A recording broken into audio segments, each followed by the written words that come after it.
पिछले एपिसोड में हमने देखा कि मंत्री दद्दू प्रसाद के आदमियों ने नाव में छेद कर दिया था, जिससे कई लोग नदी में डूबकर मर गए।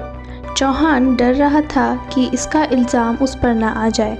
कुलदीप घाट पर जाता है और चौहान के सभी घाट सील कर देता है। पुलिस चौहान से पूछताछ करने उसके घर जाती है, लेकिन चौहान अपने भाई के साथ गायब था।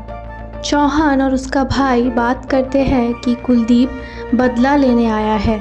चौहान कहता है कि अगर कुलदीप कुछ ज़्यादा करने की कोशिश करता है तो उसे संभाल लेंगे।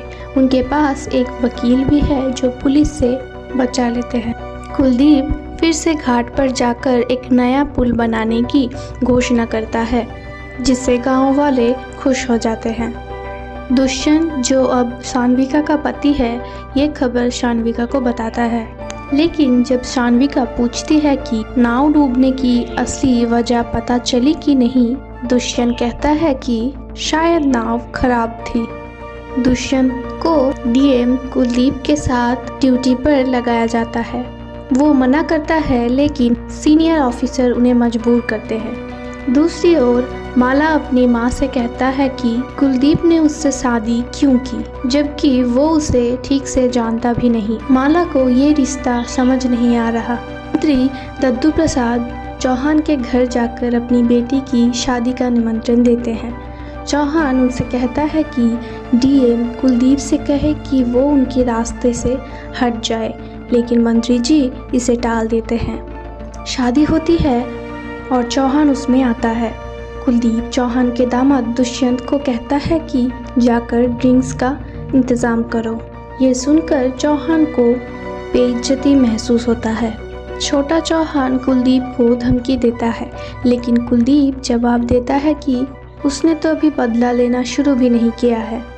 उसके बाद चौहान कुलदीप को मारने की योजना बनाता है और गौरी नाम के एक गुंडे को ये काम सौंपता है।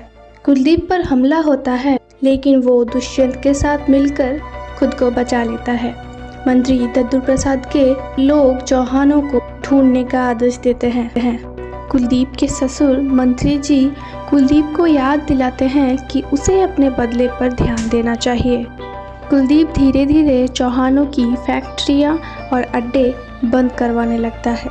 चौहान गुस्से में आकर कहता है कि कुलदीप को ख़त्म कर दो। गौरी चौहानों को धोखा देने आता है, लेकिन चौहानों को ये पहले से पता होता है। वो गौरी को मार देते हैं।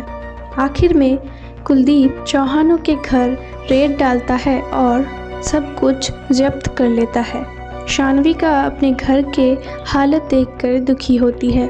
कुलदीप उसे देखकर एक बदले की भावना से भरी नज़र डालता है और वहाँ से चला जाता है। अगले पार्ट में कहानी और भी मज़ेदार होगी।